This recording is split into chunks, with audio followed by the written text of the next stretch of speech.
Put in there too. Are we gonna wait, Clayton? We're ready.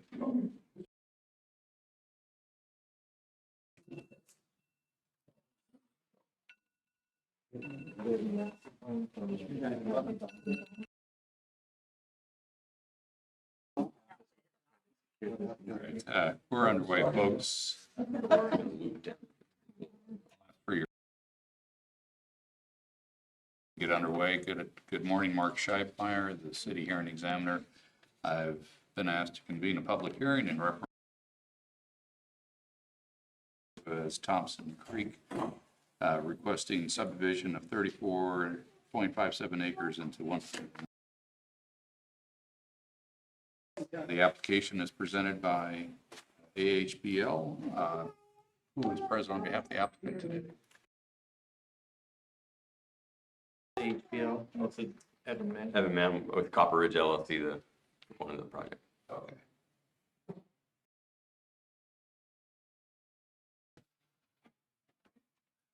The city is represented by Clayton Weeby, planner. In advance of today's hearing, I received the documents that the city has received as part of this application. I have reviewed all of them in their entirety and more than once.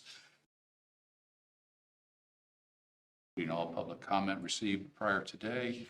Earlier today, I received 2 additional public comments as well as a revised. So first, let's introduce our exhibits. The staff report identifies exhibits 1 by the city.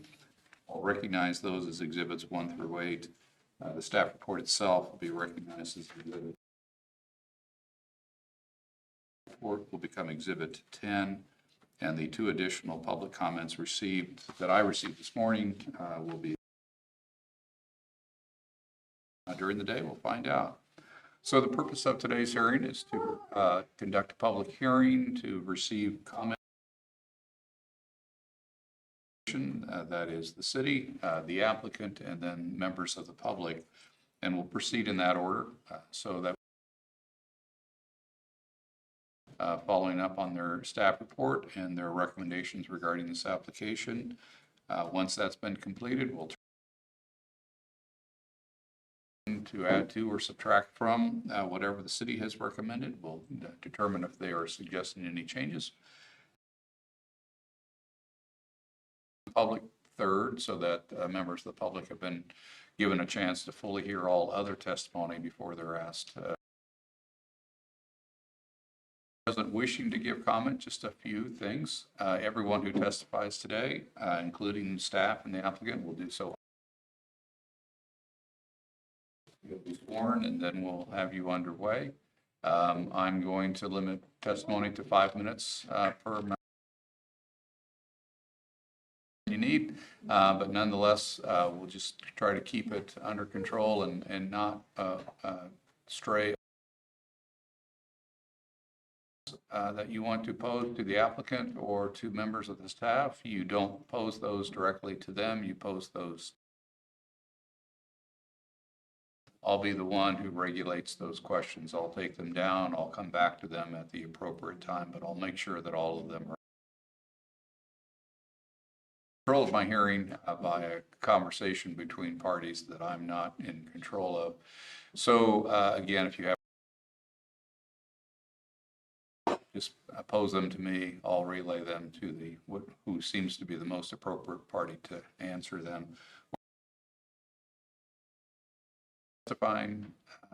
Just a couple of reminders, some of which are intuitive, some less so. Test, and so it's often felt this is not like coming to the city council. In other words, it's a project has a certain degree of popularity or unpopularity, and that popularity or lack in the decision making. This is not in any way a political process. This is strictly a fact-finding process, and so get better at this as I get older, but I'm not interested in how popular a project is, and I'm not is a particular general viewpoint. What I am interested in is the reasons why, or there may be a general viewpoint. So I'm interested in your facts. I'm not interested in your perception of what. So if you want to testify, coming forward and saying, Mr. Hearing Examiner, that's not doing me any good. That's not really helping me in any way. But if you were instead to come forward, I support this project for the following 5 reasons. It's those 5 reasons, not the number of people to me. And so keep that in mind. Keep in mind that every subdivision is decided upon by primarily the cities, to some extent the state's regulation of land subdivision. And so to the extent thoughts to those regulations, you're even better off if you can explain laws. This application may be well supported or not supported. Well, then that's an even better. So again, we'll get underway with the city, then the applicant, and then the public comment, and keep those things in mind. Once we've completed the public testimony, we'll return first to the city for an opportunity for a response. The city and the applicant are always entitled to that opportunity to respond to that public comment. Expect more than a couple of hours, we'll see. So we'll get underway with Mr. Wiebe's testimony. Mr. Wiebe. And nothing but the truth. I do. Go ahead. All right, good morning, everyone. Thanks for coming to this public hearing. I'm going to start with, so the applicant proposes to subdivide a property. Wiebe, I'm off to a good start with interrupting you. Today we are being recorded, though. Oh, all right. Okay, so just a brief description of the project. The applicant is proposing to subdivide a single-family residential lots. The property is zoned low-density residential. The property is currently partially forested. Several smaller outbuildings. Properties to the north, east, and west are predominantly low-density or rural residential. Single-family homes, and Yelm High School is nearby to the northeast. The site also contains a portion of Thompson Creek running north-south. The notice of application for this proposal was sent out to relevant agencies and nearby property owners in December of 2020. A notice of this public hearing was also mailed and published in the newspaper earlier this month. In total, we received 4 by property owners. 3 from nearby property owners and 1 from a representative of DDD. Immediately to the west of the proposed subdivision. The 3 nearby property owners voiced a variety of concerns, including traffic and the displacement of wildlife. The representative from DDD Washington expressed concerns relating to future access. In January of 2024, the City of Yelm SEPA responsible official issued a mitigated determination of non-significance that were designed to help minimize the potential impacts of the project. These conditions included the following. Number 1, fish passage for the proposed road over Thompson Creek is required. Number 2, a Class 4G4 natural resources will be required if more than 5,000 board feet of timber will be removed during construction. And the Thompson Creek buffer must be installed. As required by Washington State's Growth Management Act, the city to maintain levels of service for utilities, schools, fire protection, and transportation facilities. Based has the ability to provide adequate water and sewer services for the subdivision, and we will require each home to connect to city. New developments are also required to pay a fire protection fee and a school impact fee for each proposed resident. Proposal through payment of these fees. Regarding traffic, the applicant performed a traffic impact analysis system. In this analysis, 3 intersections were projected to drop below the accepted level of service established. These intersections are SR 510 and Mountain View Road, SR 510 and Collins Road, and SR 510 and Long. Were projected to drop below accepted levels of service with or without the Summit at Thompson Creek project. Asked the applicant to perform traffic signal warrant studies at these 3 intersections. These studies found that traffic signals were not warranted, verified through third-party peer review. Further, it should be noted that all 3 of these intersections are located along an issue at the city. Upcoming improvements identified in the 6-year transportation improvement plan are likely to improve the traffic factors. The city finds that traffic concurrency will be met through payment of transportation facilities charges for each residence. At Thompson Creek project presents multiple challenges. Berry Valley Road, which is one of the 2 access roads standards. It also has the majority of its frontage along a parcel adjacent to the subject property located to the. The applicant is aware of these challenges and knows that no certificates of occupancy will be issued until adequate frontage improvements have been made. The applicant also prepared a critical areas report to assess potential environmental impacts and to delineate the 3 wetlands of Thompson Creek. The report indicated that there would be no impacts to the wetlands or to Thompson Creek. However, because not known at this time, the applicant will be required to review their critical areas report once this redesign has been finalized. Stormwater Management Manual for Western Washington, the applicant plans to use a combination of individual roof runoff infiltration systems to infiltrate runoff at the site. In the summer of 2022, the applicant provided a Mazama pocket gopher. Surveys were performed at the subject property and no Mazama pocket gopher mounds were found. These surveys were performed within the proposal also meets all setback and zoning requirements within the R4 low and has proposed a solid board fence around the perimeter of the development in lieu of perimeter landscaping. And in a single family development to be dedicated to open space. The applicant has exceeded this minimum with nearly 10 acres of to environmental protection and other areas for use by the public. Tracks A and B on the submitted site plan will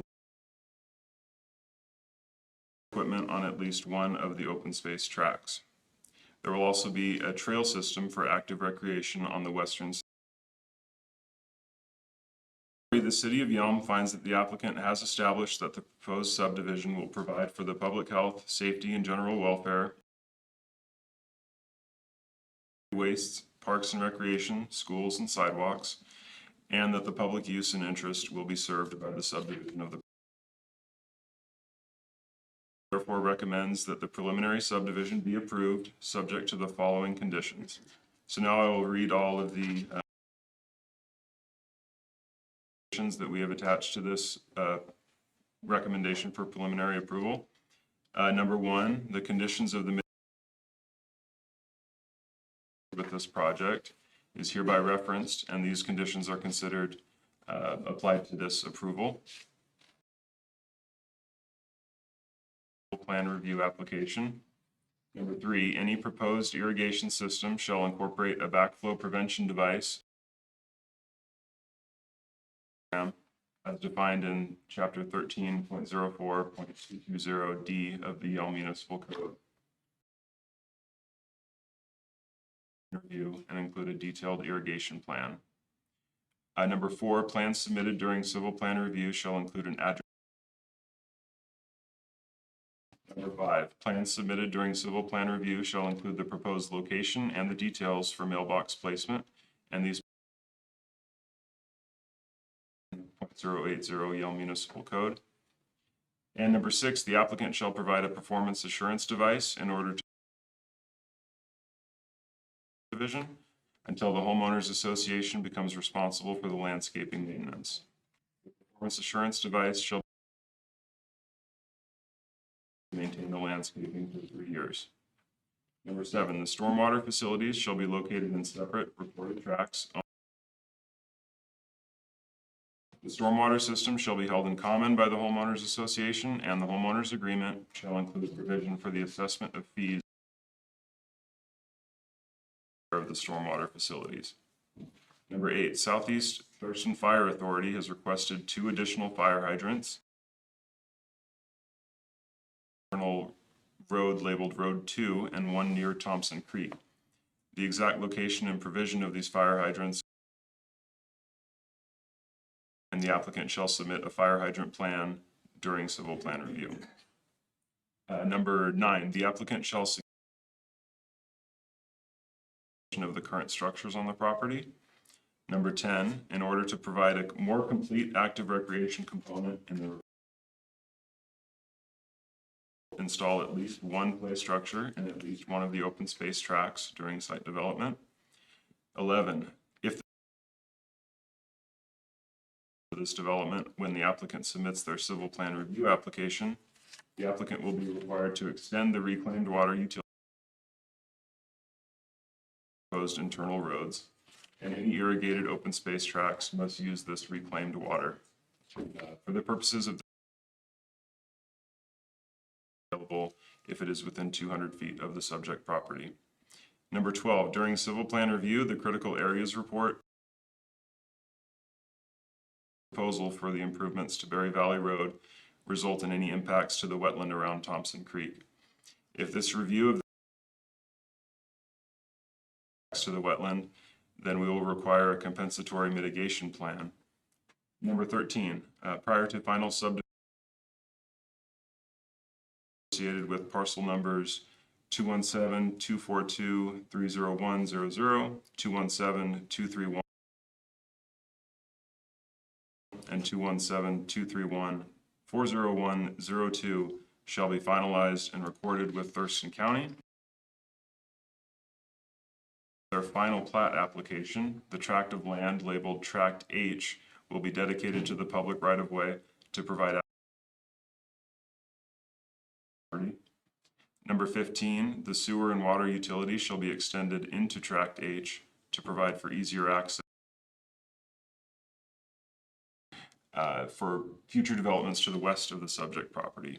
And these utilities shall be of an appropriate size,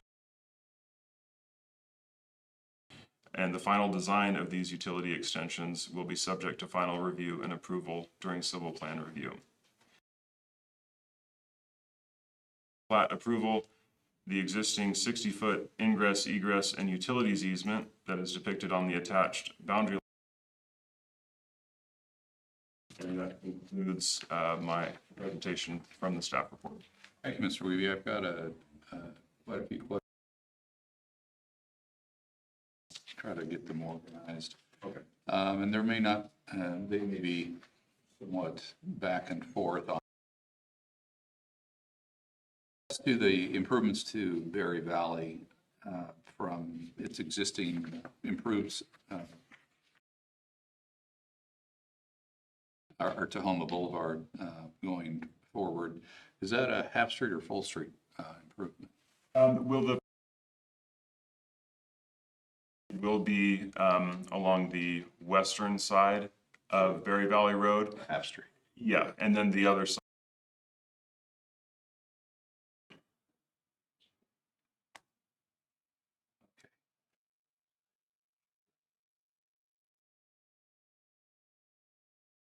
And as to those improvements on the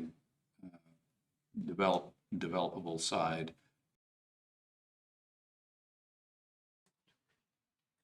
They will include expansion of the travel lane, sidewalk, and a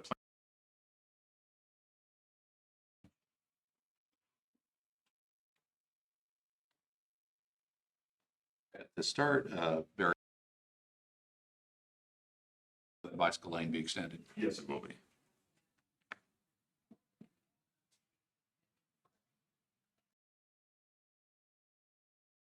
Right now, should make note that I've undertaken a site visit as best I can. The site's a bit remote. Based upon where the fences are located, the public right-of-way, if the fences are to that right-of-way, seems to be a rather narrow. Improvements be made within that right-of-way? I believe it will require additional dedication of right-of-way. Okay.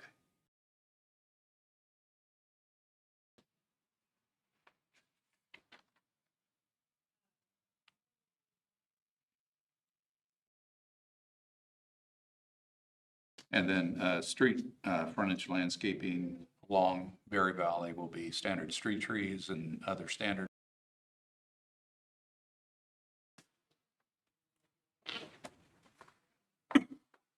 Somewhat similar to what we might find in Tomatera. It will be up to our standards, yes.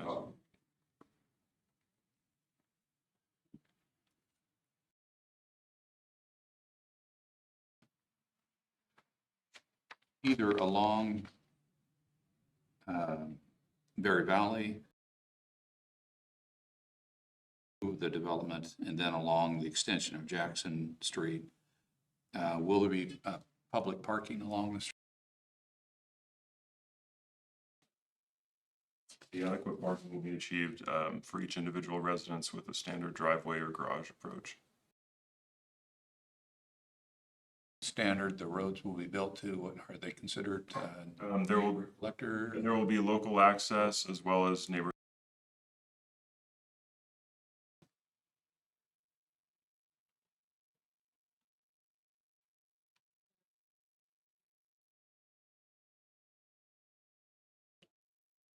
Tell me a little bit more about the proposed trail. I see it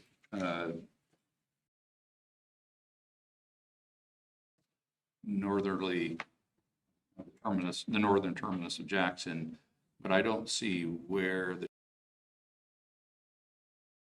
My knowledge of the trail is limited to what appears on the site plan, and you can trace the beginning and end of I think Jackson Street there. It kind of zigzags around through the wetland buffer areas. within Tomatera? I do not believe it connects to anything outside of the project, but the applicant may know.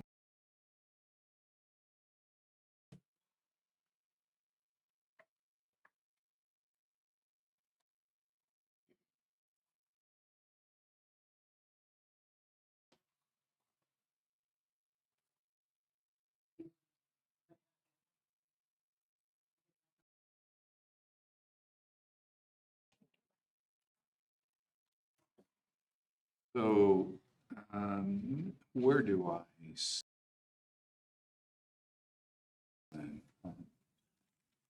Copies of that site plan? We can provide it. You know, Is it it's not the dotted, it is. okay. So it works its way around the development, not through it so much. Yeah. Road 2, it doesn't cross Road 2, it works around Road 2. I don't believe it crosses over a road, no. I see. Okay.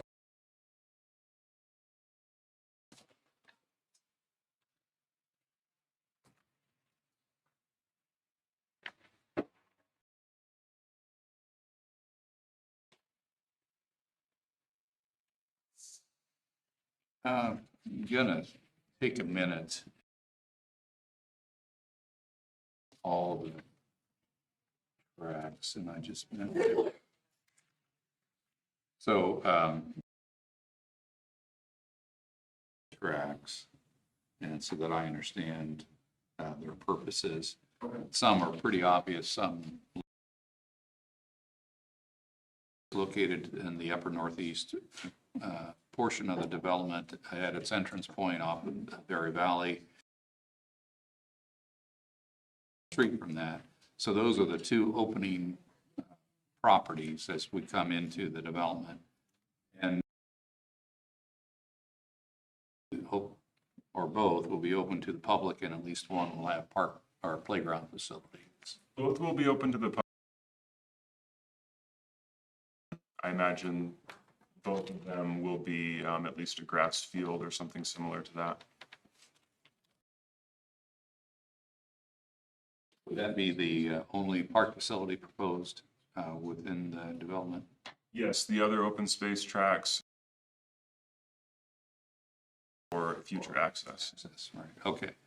Then we go to companion tracks C and D, A and B, and look to be access tracks. And in fact, they say existing utility easement vacated. So the purpose of tracks C and D are you, what, utility access, or what are they? Those would facilities, I can't recall for those tracks in particular, but they will at least be dedicated to open environmental protection.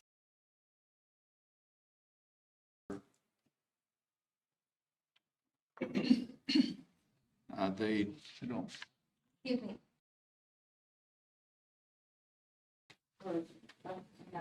Audience? Mr. Cooper's going to try to do this. Thank you. Thank you, Mr. Cooper. So, yeah.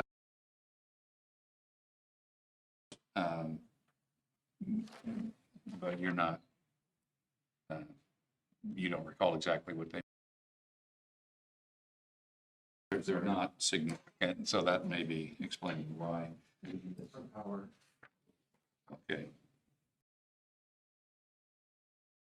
We come to tract E, F, and G, which are in the north, on the north, to the north and south. And I assume those are all environmental tracks.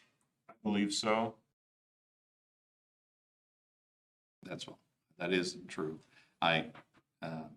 Tracks E and F are your stormwater. And then tract G to the west of E does appear to be a buffer. And I'm catching you without a map, so Yeah. I apologize. And at some point, do you think?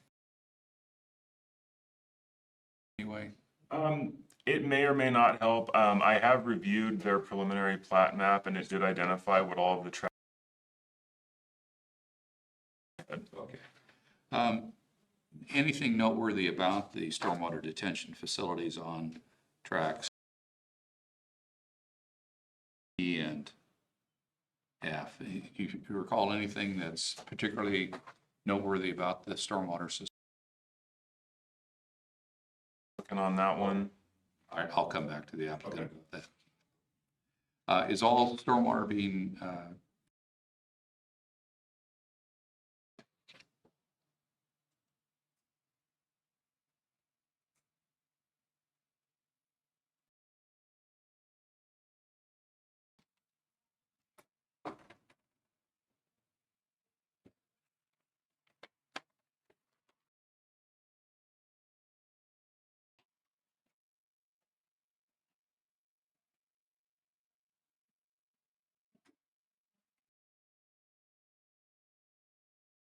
one to Mr. Weeby to help him with some of these questions?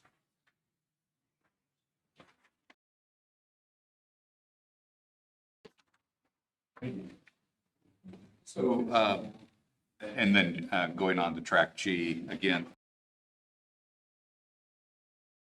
Yes, that is. Then we come to tract H with public comment and revised changes, proposed conditions, which I believe is an access continuation of the city's road system onto the adjoining property to the west. Yes, that is correct. Final plat approval. Okay.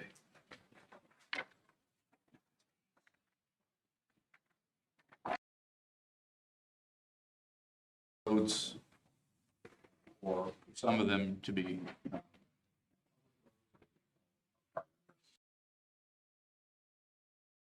area roads, such as Road 2. Yes.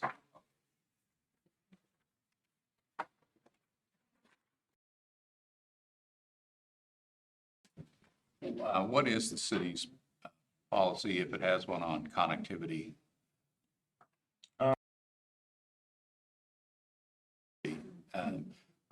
From development to development? Does it have a requirement or? Subdivision of 25 lots or more must have at least 2 outside connections.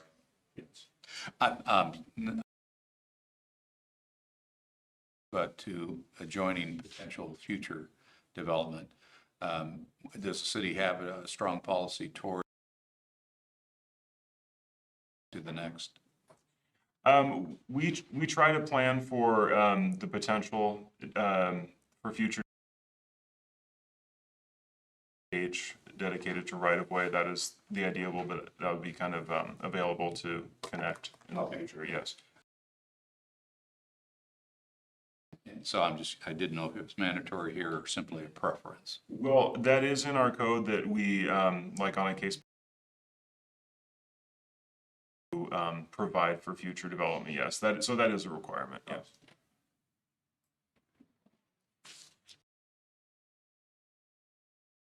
And then reminding tract I, which I have lost.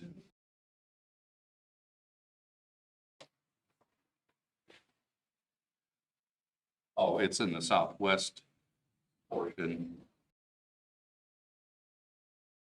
More wetland. That is a wetland buffer. Yes.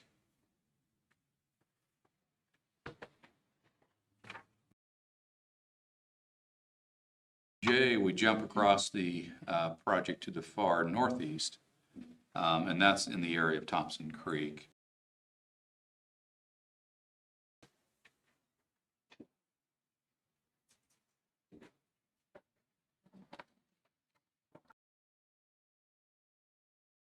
Tract K, which is a curious one. Tell me about Tract K. What is it doing? It's in the far northeast along Berry. I don't recall. I will defer to the applicant on that one.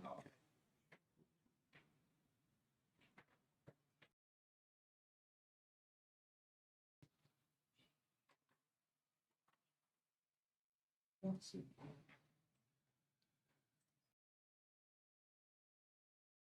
And feel of the development. Again, you've indicated that there is no parking along the roads.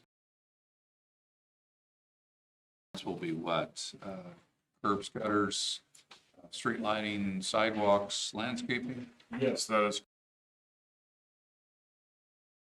We do have a preliminary landscaping plan that shows their street trees along all of the proposed access roads.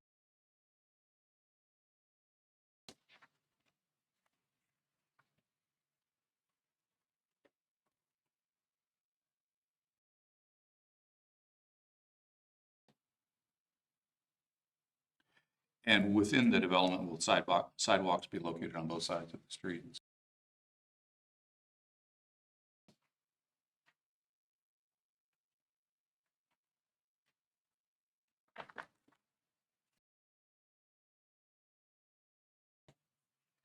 I don't believe I saw discussion about as required by the state subdivision law. So again, in an overlaying Yelm Division statute, RCW 90.58, which the city has adopted. But one of those is for students. And so I'm curious as to, now that's for students who would walk and students who for them. But what is envisioned as far as either the walkability of our near our schools or their transportation? How has that been considered? That has been considered for the proposed roads, as well as the extension of the sidewalk along their portion of Berry Valley Road. Okay. If I'm paraphrasing correctly, that the city feels that the safe walking route requirement will be set a full sidewalk system and requires the same along the extension of Valley Road, which would reach it then. That is correct. It's tantalizingly close to Yelm High School. Has there been consideration of or any possibility of an improved student walking opportunity? Images of the site. Unfortunately, the location of Yelm High School, the way it's oriented, that's with the southwest corner of the high school, but that's out where they have a ball field. If it asking for a trail, but in this case, we didn't feel it was warranted. Okay. Yeah, it might have been not so much for this neighborhood, but to the extent it extends to Tacoma Terra, it away from the highway and away from Tacoma Boulevard, safer, but I again, that would require some added imposition on adjoining property. I'm just talking to myself right now, but it's the sort of thing that is interesting to not be feasible.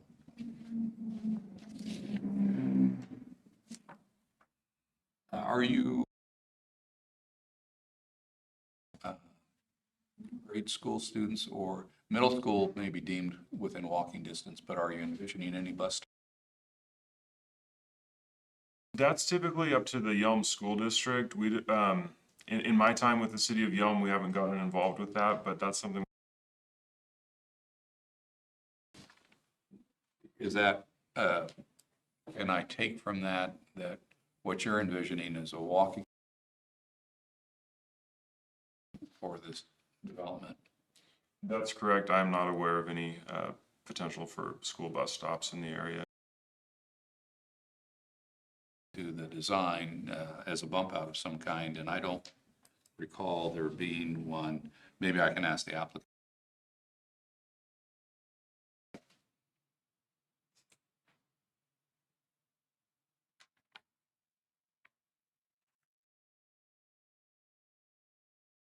Or is it simply as a single subdivision? It will be a single subdivision. I'm not aware of any phasing. Okay.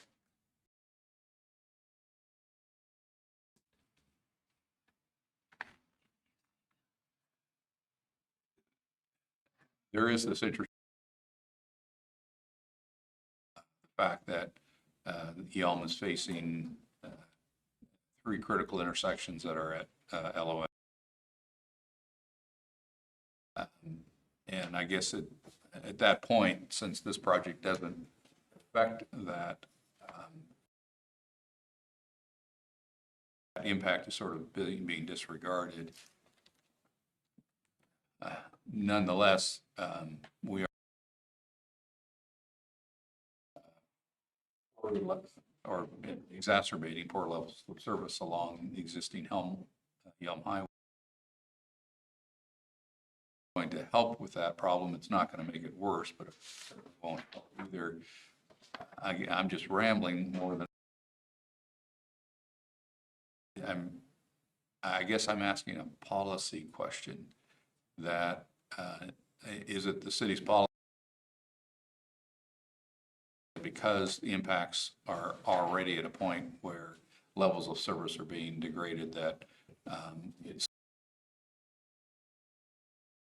as a result, that it's just recognizing that it's a problem and it's becoming a worse problem. Maybe its only solution. Just stated the city's policy. That would be mostly an accurate description. You know, if the levels of service drops to a failing level only because of the proposed development, because the levels of service were going to drop to that failing level regardless, I don't feel that within our code. For this reason, this is why we conducted those traffic signal warrant studies. We kind of tried to brainstorm any possible way we could get some improvement. Fortunately, after the analysis came back, the traffic signals weren't warranted. Okay. There is the fact that if this had bumped it from D to F, it may have been a reason. It doesn't matter. There's just some logic about that that's is a bit challenging what we grasp. I get the city's point. How can we further burden our highway, our main road in any way? How soon, what might be envisioned that will take away some of that level of service? Along Myers Street intersection, that is within our transportation plan. So the 6-year plan indicates that we want to put a with the bypass, the much famed upcoming bypass within the next few years. In theory, take a lot of traffic off of the main drag through. And I recognize that if this development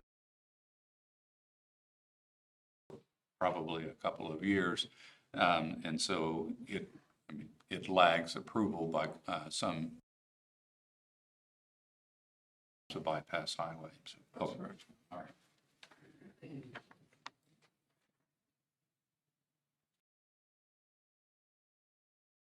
Change to the reclaimed water requirement. Tell me more about that. So the reason was because, well, by our development guides, by our development within 200 feet of the subject property. So that existing reclaimed water that distance yet. So we didn't feel it was necessary. So even at the current terminus of Jackson Street, there isn't reclaimed water?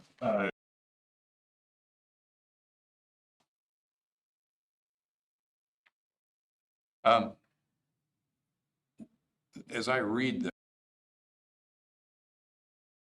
it says to me that at any time in which this project is underway, the line extends to within 200 feet, then this whole system, this whole development must attach, which means a lot of retrofitting. And so I'm curious as to how that's going to work. I don't believe we envisioned the practical effects the way that condition was written. It basically covers one potential eventuality develops from a separate ownership, separate project. They would then be required to extend if that is underway at the time that the summit submits for their civil plan review. extend that reclaimed water utility for their portion of the improvements. So I don't believe it would require. All right, I would not have interpreted the condition that way as it reads. Maybe I am probably misinterpreting, or it's being written in a way in which it's leaving that vague. But it told me that if at some point, either along Berry Valley or Jackson, or at some other reclaimed water line at that point, and this project isn't fully developed, well, then it must connect. So I'll take a look at that language and see if I just misread it, or maybe written in such a way as to leave.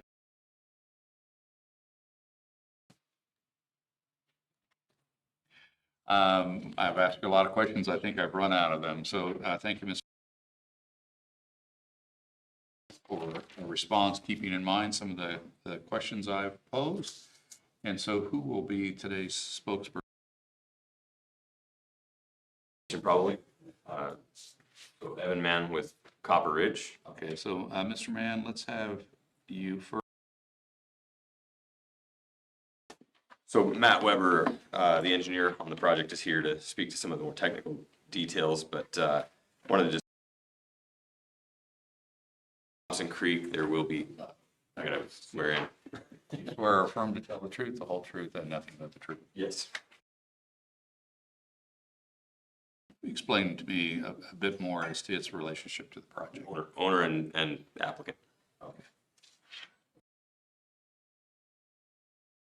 Speaking directly to Thompson Creek and the crossing there, effectively, I believe the condition as it's written and what we're in.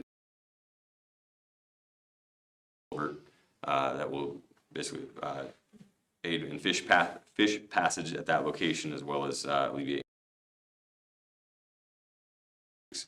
ability to pass that road crossing. Tract, was it? You asked about what the purpose of Tract K was. Effectively, it's a stormwater tract to accommodate for the frontage improvements of Berry Valley Road. Or east and passes the creek and passes the properties as it goes east. We have to have a solution. Tract K is. Quick clarification on play structure. The condition as it's written is that a play structure needs to be included. It may be that it's in A, maybe that it's in B, maybe that it's in F. It doesn't really matter. We're looking at our best look. Tract F as a reconfiguration of Tract F to accommodate stormwater and a play structure / park. So a little more central play structure in the plat, whether it's which tract it's in, can be kind of sorted out during civil site development plans. Okay. See, a quick clarification, and Matt Weber can speak to this a little bit better, but some of the system, some of it will actually be detained and release, and the release is to our own wetlands on our properties. It's not proposing release to. And then lastly, just speaking to the reclaimed water issue.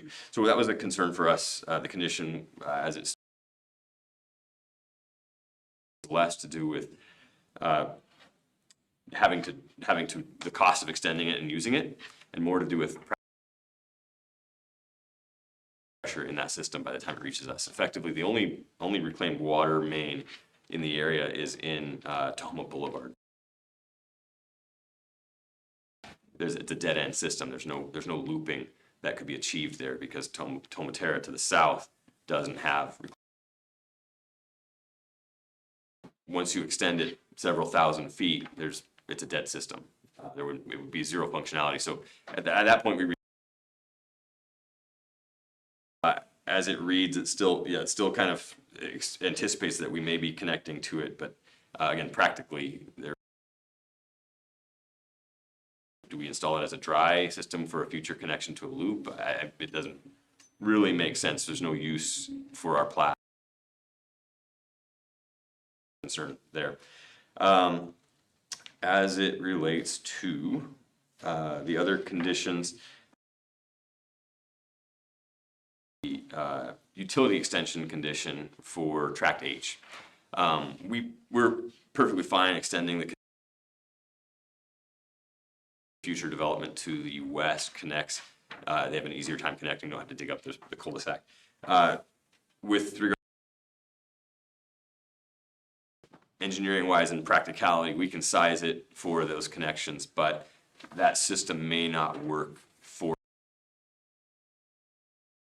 connection or a loop, right? So for instance, if they tried to connect direct to our system, even if we size it at 16 inches,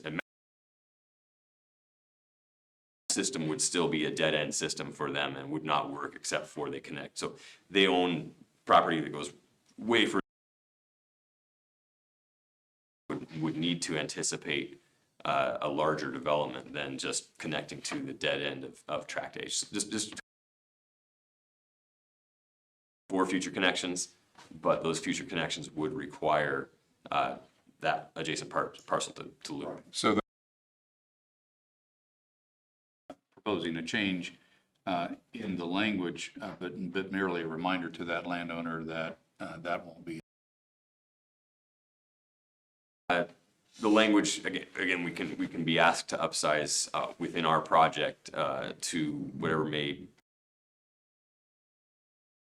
but again, without looping through their project, we won't be able to ever upsize big enough to.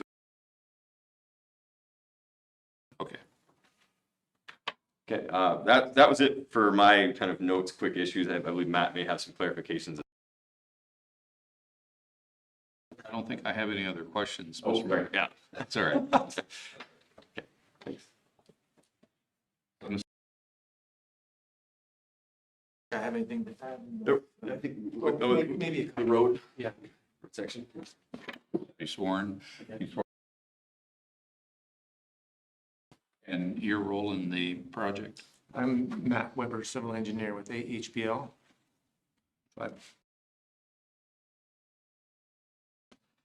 One clarification just on the road section. There will be sidewalks on both sides of the road. There's actually a cross. It's on sheets C 3.1. So where it's a neighborhood both sides, where it's a local access residential, the city standards are sidewalks one side. Okay, let me make. The sidewalks on both sides were a neighborhood collector. Yes.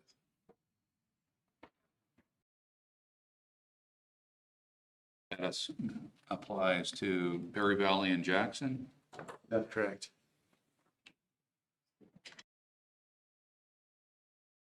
Apply to road 2, 3, roads 1, 2, or 3. Yeah, correct.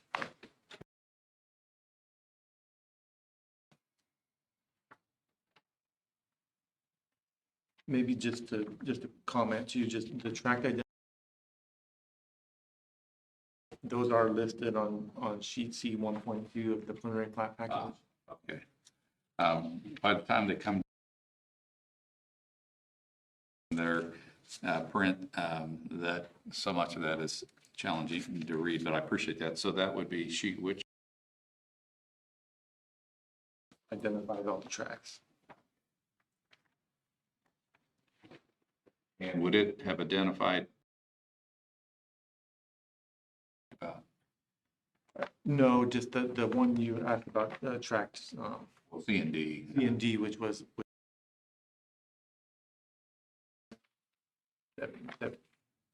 Yeah. Yeah, your stage voice. That it was a power line.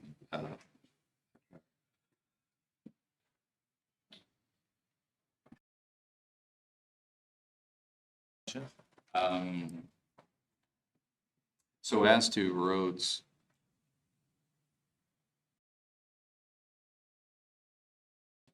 one and 3,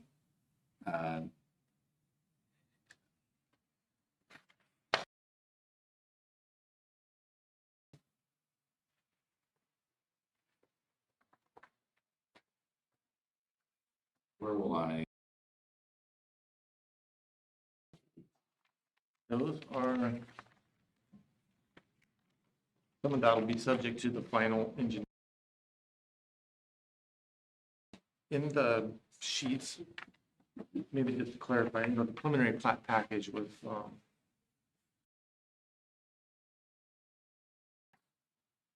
so in the actual, where we showed like the road profile and the roadway, we show the side. Yeah, when you look at the detail, you'll see what's that.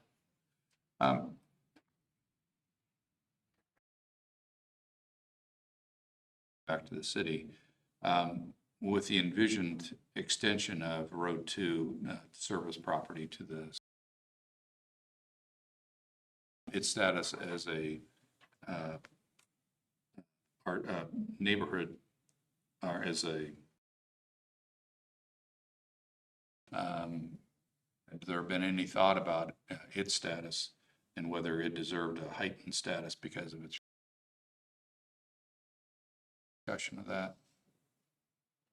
I don't think there's really been any discussion about that, but as Evan pointed out, that property, they own a lot of property to the west of us. So their main access I haven't seen any 2008, around 2008, that plan showed their primary access that we're talking about here to H is just like a secondary access. There hasn't been any recent. Here's what I'm mentally working over. Development, as required, has two access, external accesses. Makes both neighborhood collectors and upgrades them in their widths, improvements. Vision that adjoining property to have two required accesses. One is going to be from Tahoma Boulevard. Likely the other one is the case. Then we have a neighborhood collector in that development that is neighborhood collector status all the way yards, reduces down, narrows and reduces down and loses the sidewalk for 100 yards.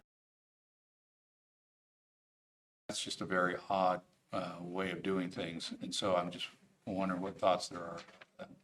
Mr. Additional clarification there. We did kind of foresee that circumstance. Those parcels immediately to the west, northern parcel and a southern parcel, those are zoned master planned community. In the master plan minimum of 200 acres. Those two parcels combined do not equal 200 acres, so they would be required to be part of a constructed on. DDD Washington does own land even further to the west of those two adjacent. Those three parcels, they could hit the 200 acre minimum, and at that point, they do have. And like Matt was saying, that is what is envisioned, is that connection would come from Tahoma Boulevard. But what I'm not certain about is where that then, how important a connection it has. And whether or not it's envisioning that it's east-west road on the road, and if so, designed to collector status, only to crash into this neighborhood that it has and a wider road, and then all of a sudden we hit this very narrow entrance into what expected to be its planning for that, or thoughts about that, or concerns about that, and that what we're vegetation system of again, 100 yards or less, where this connects to Jackson. Again.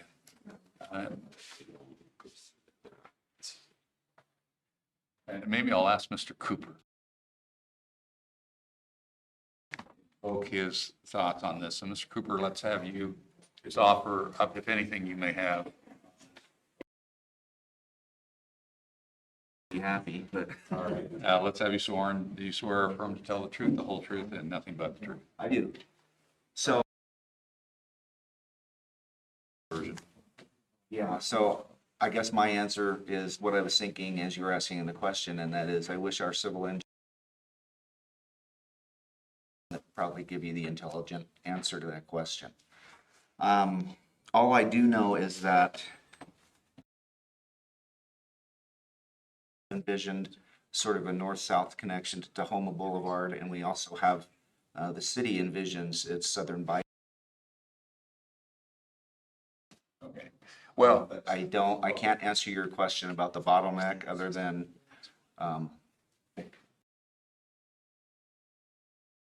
true, unintended one. But I, maybe so.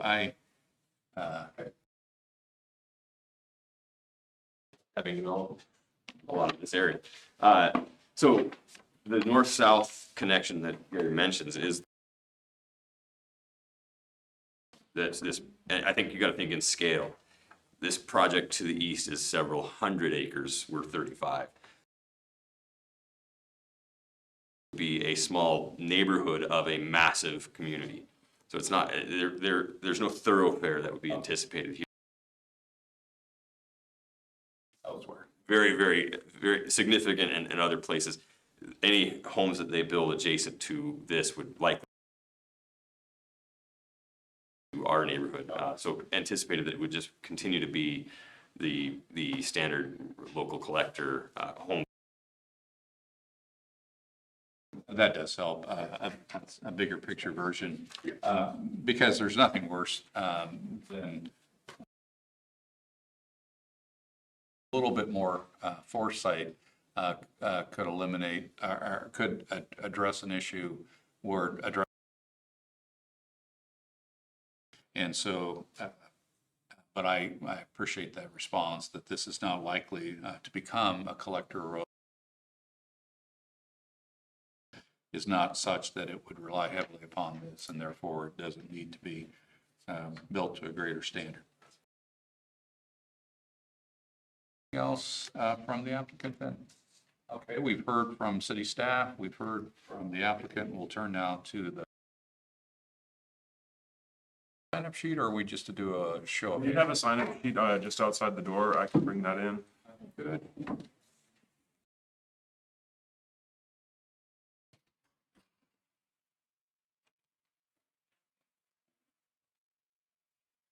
I don't have a, so I'm maybe going to relax my time limits a little bit, but it may also be that there are some people who doing so or having later changed their mind. So I'm not holding to this list. There are only 3 at the time. Is that right? Yes, that's correct. So there are, we're not to be hearing from anyone remotely. And by the way, if you signed up but then have changed your mind, that's fine too. We'll find out as we go along. The first name I have is Milton.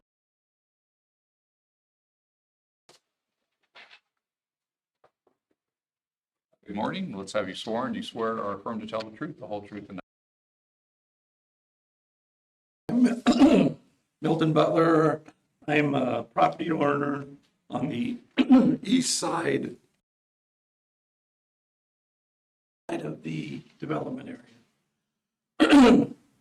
so you're coming up, Right off.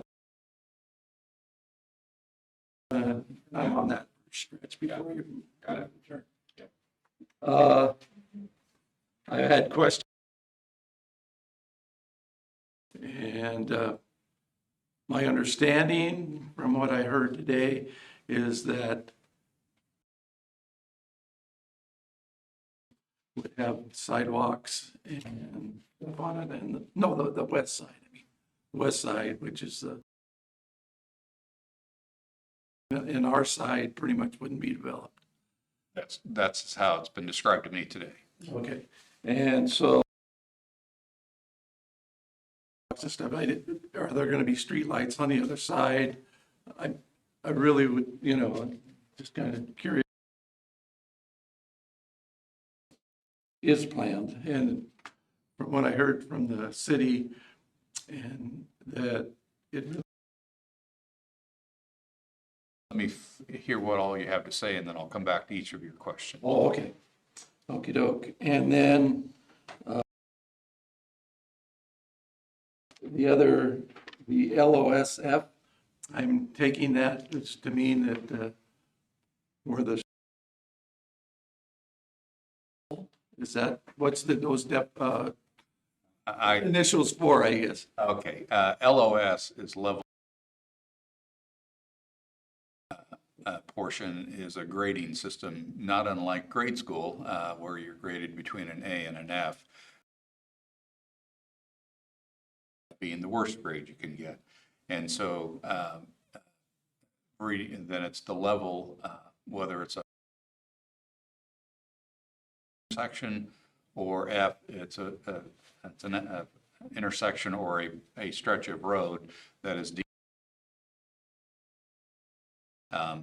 and that's below the standard acceptable to the city. And so usually anything below D in most, but these current road stretches or intersections are currently, or with or without this project is what the traffic impact analysis says. My concern, if they're already to capacity where we're gonna dump out, we're gonna put 109 more residents up there, we're putting 9. Right at the end of Berry Valley Road, and a little store and all, and plans for a traffic light or a traffic circle or anything at the end of Berry Valley Road.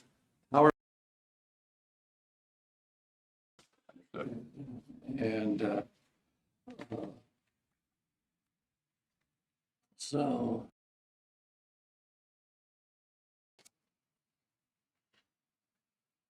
I didn't understand the terminology either was mentioned in. Oh, well, and again, we could turn back to the staff. I try capacity, but I'll try, and then I'll leave to the city to better explain. But out there, you look at the fence lines, and if they're indicative of the current right-of-way, that's a narrow public right-of-way. Use of or amount of traffic and utilities and sidewalks and bike paths along Berry Valley existing right-of-way. So there may need to be the acquisition of right-of-way, which could be to one side or the other. That is likely to be required in order to achieve the sorts of improvements that this project will require. My other foot right away, 80-foot right away. I don't know. It looks 40 to me. Yeah, it doesn't look very big, and I know when I drive down the road, the vehicle on the other lane, I hit the bushes on the right with my antenna. Your question was the same. Right away. And so anyway, but generally speaking, for the type of road expected, sufficient to accommodate that and other utilities. And so that's something that the applicant will have to so. That would be- Do we know if they're gonna take any of our property then or not? So Do you have any idea? Her question is, I have no idea, and it's not in front of me. okay, that's. Yeah, I have no answer, nor am I in any way have an involvement. Thank you. The next is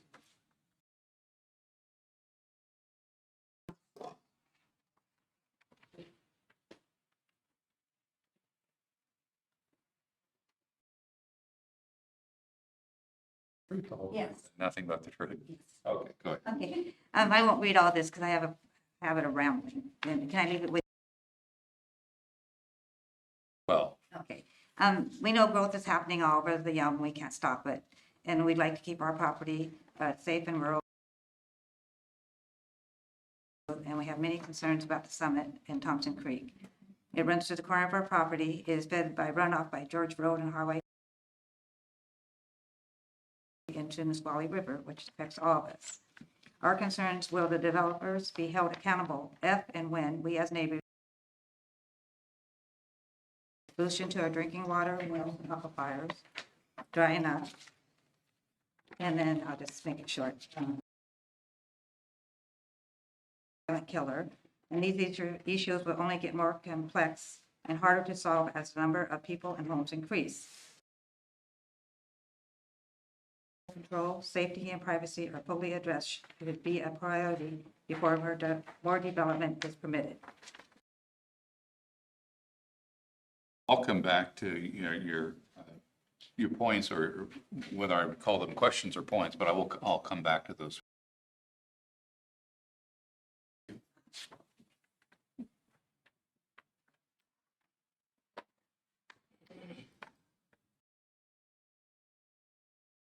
I'm not sure. Is it Mr. or Ms. Calderon? Postal worker that had to leave. Okay. So she handed us this. Do I just hand this to you or do you Yes. need me to read? You want it read into the record, but otherwise I'll simply. Oh. And I actually don't know her last name. Oh. Exhibit 13, it's a written statement from Margie.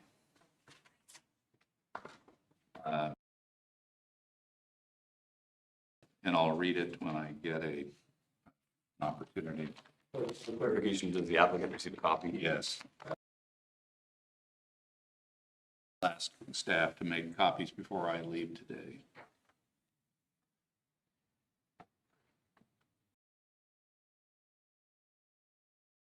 A fair thing to do would be to make copies before you're asked to respond. So those are the only three names on the list. Are there any other individuals who did not sign up but who? Okay, I'm not getting any takers.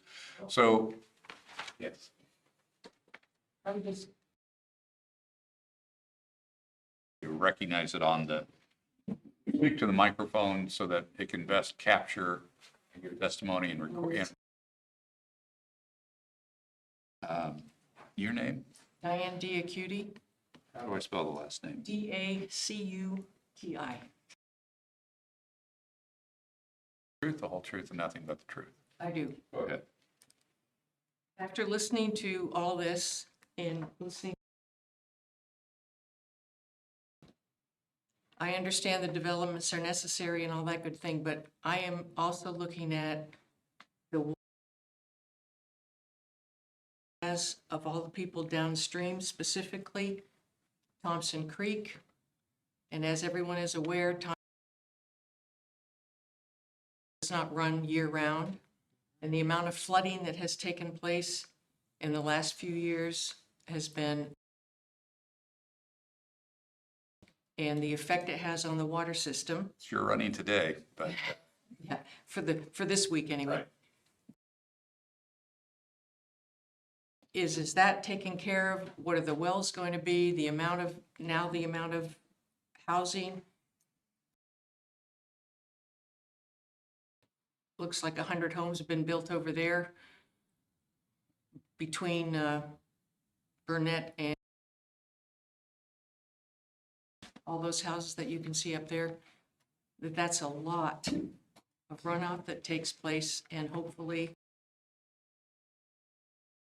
it could be done smaller, not everything all at the same time. I just wanted to back Ms. Moss I up. understand. Okay.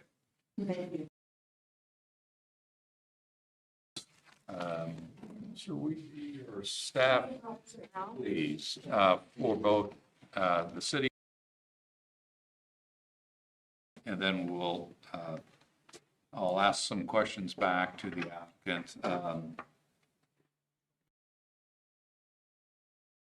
That I think I can come back to the city in advance. So, Mr. Wiebe, you've heard the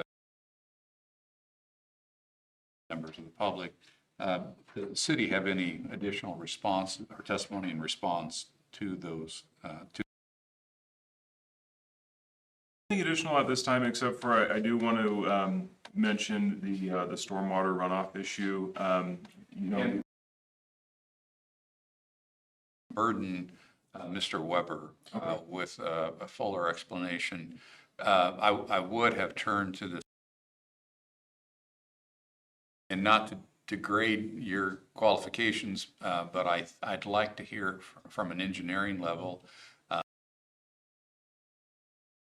applicant's engineer to provide some of that explanation. So rather than put you in a spot of better qualified for, I think I'll ask the applicant to provide that and see what kind of an answer I get, so.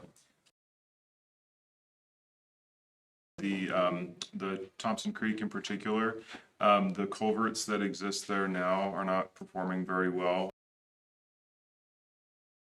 Creek, at the crossing of Berry Valley Road, we do expect conditions to improve with upgraded refer to Matt Weber for further testimony regarding that fish passage. Okay, good.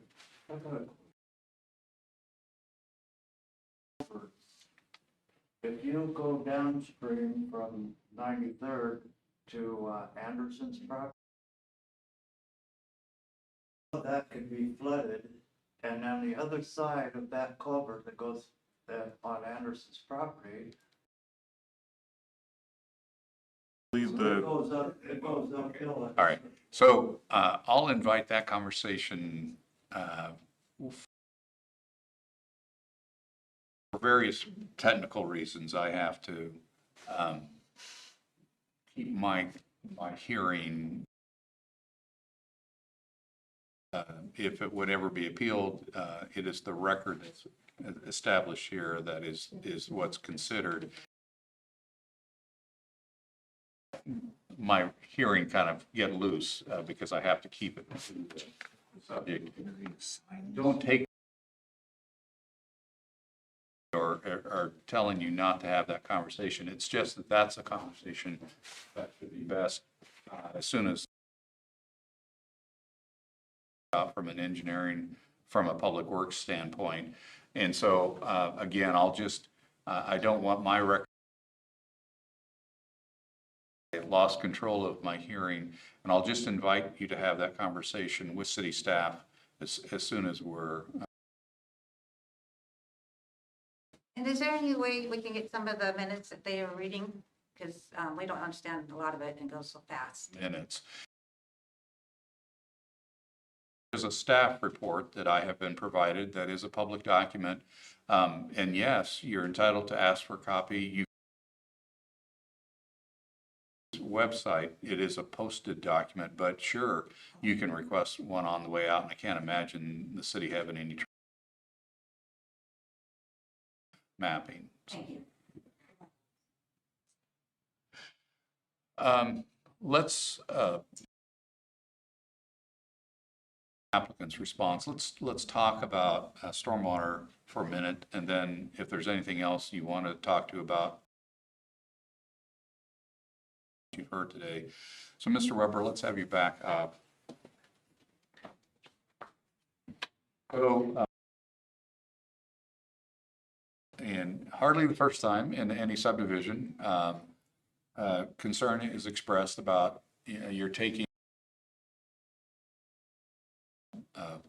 farmland and timberland and you're concentrating its development, and you're establishing all in close proximity to both wetlands, a creek, and adjoining property lower down the hill than the site. And so as gravity works its way or forces water downhill as impervious surfaces allow for lesser infiltration, how can we feel comfortable? Thank you. That this development will simply not overwhelm some or the local creeks. And so tell me how your stormwater system is designed. First off, we're subject to the stormwater standards and the state stormwater standards. Minimum requirements for storm drainage. There's a lot of analysis that goes into that. This particular site primarily designed a system that addresses those concerns, but this particular site has there's a area, which is kind of a major drainage, which is where I think the questions were coming from. There's actually there's a big. So we've done a whole geotechnical analysis for where this water's going, the soil type, the area that's basically in the valley that is outwash material, so it does infiltrate. Where we can infiltrate, that we do infiltrate, that water that infiltrates would, once it infiltrates, that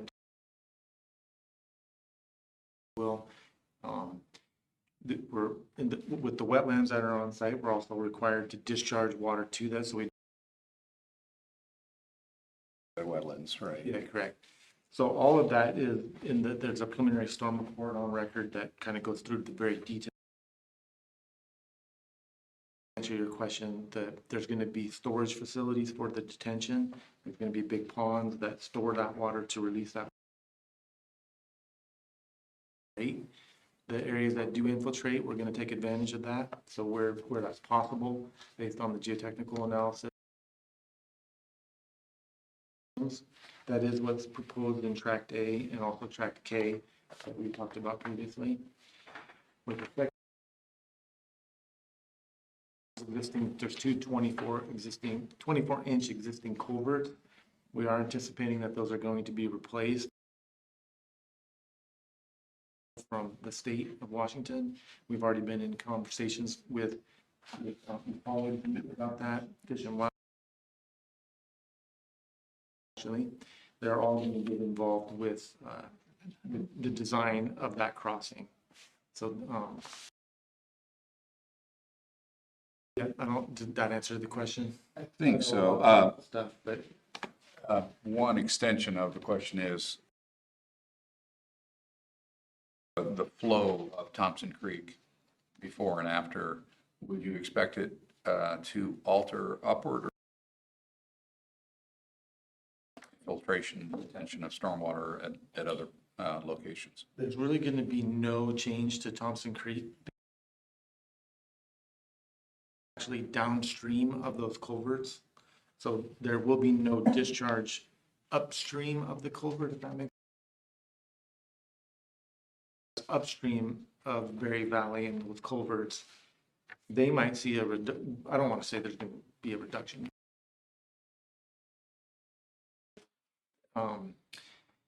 Then of course the concern would be, well, now you put more water downstream, right? But that's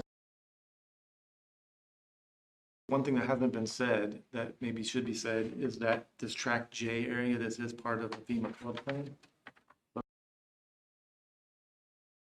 Documented what area. It is curious that, because I've gone downstream and it is curious.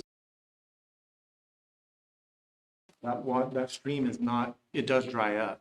It's not, it goes all the way to the river, but you can see peculiar. So I'm not sure where I'm going with that. Just- Okay. Okay. Understood, though.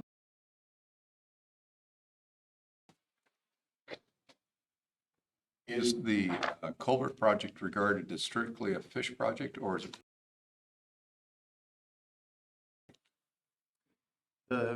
What the state has said is that because apparently there has been fish. What we understand. And so if we touch the culverts and upsize them or do anything to them, Fish and Wildlife want them to be fish passable. Okay. And so, yeah, there would. That as a result of addressing flow issues, you're required to address fish issues and along the way. That's correct. All right. Just when that project, there could be mitigation that's necessary because we're gonna be expanding the road. So right now, so there would be an extension of those culverts, which then impacts the creek there, so there would be some mitigation. And will be done. Understood. Okay, thank you, Mr. Weber. And let's turn back and those comments, and also consider the ones you've heard before. Any additional response from? I appreciate that. Yeah, my the review of the letters, it seems like we may be able to proceed. I'll speak first to the Berry Valley Road frontage. To acquire right-of-way, current right-of-way for Berry Valley is 20 feet. We would need an additional 18 feet to complete effectively, basically a drivable surface with the frontage improvement. So you're looking at expanded right-of-way on yours, on the Conversations with a developer that is working on the west side of the road is to work with them to dedicate that 18 feet to achieve width and development standard. Just to clarify to the gentleman's previous comment, there is no intent of any kind of taking here. This is question so much as how it might work. sure, yeah. So no intent of anybody taking property. Anything we would do would be impact. So one of the comments that is in the letters and as well has been spoken to the highway. I want to clarify that in these situations, the state the proper mitigation is a financial compensation for trips, and in this case, the city has rate that's established. Each home that comes online will pay that rate. So we have 109 homes. The impact fee is rough value of $175,000 that's being provided to the city to mitigate any impacts. To also further clarify, analysis that was done by our traffic engineer really actually determined that very few trips from our site go to those intersections. While failing, continue to fail regardless of our project because so very few trips from our project go to. Mind that again further kind of establishes the appropriate mechanism for mitigation of traffic in this instance would. Let's see. We already spoke about stormwater. I believe some wildlife and habitat discussion. So wetlands and critical areas, there will be, of the 35 acres, I believe there's well over actually remaining available and accessible to wildlife. And the way that the areas are oriented, there's still there's still wildlife passage north and south, and then Thompson Creek. So we believe that again, with the preservation of the critical areas, any is effectively preserved in perpetuity for the remainder of, as long as we'll be alive. I think that was really those were kind of the main concerns from the letters. Pollution, and Matt already spoke. Pollution, any stormwater that's collected on the site is, and any stormwater at all is being either released or infiltrated. So no polluted stormwater or pollution generating surfaces will all be treated prior to being released. With this development, the water quality actually improves for Thompson Creek. Okay, thank you, Mr. Question for the city, and it may be Mr. Cooper question instead of Mr. Weaver.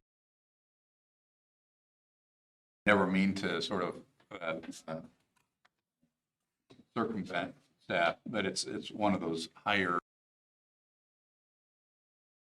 So when the traffic impact was analysis was undertaken, did it take into consideration Terra 2 residential and the addition of those 105 new units? You know, if that was. It was, but Clayton is the one that reviewed the staff or the. And apologize if I. Yeah, I'm sorry, I can't speak specifically to that project, but I do know that the TIA was performed with some pipeline projects. I would have to take a look at it to confirm. Okay. I can say, if I could, we went back and forth on this quite a bit because there are pieces, we've got several other developments that are occurring right now and trying to figure out how to quantify that. Part of a larger issue. So consulting engineer that's at SCJ Alliance, and had him review to get his evaluation and to see whether he concurred with the traffic information. Is in that conversation, we were like, well, how does this, how do you take into account all these other things that are going on right now? In that framework, and he still concurred with their traffic. Okay. Yeah, it goes without saying. And yet its traffic system, its adjoining arterial traffic system is failing, and a failing system at the same time. It's an interesting challenge. Our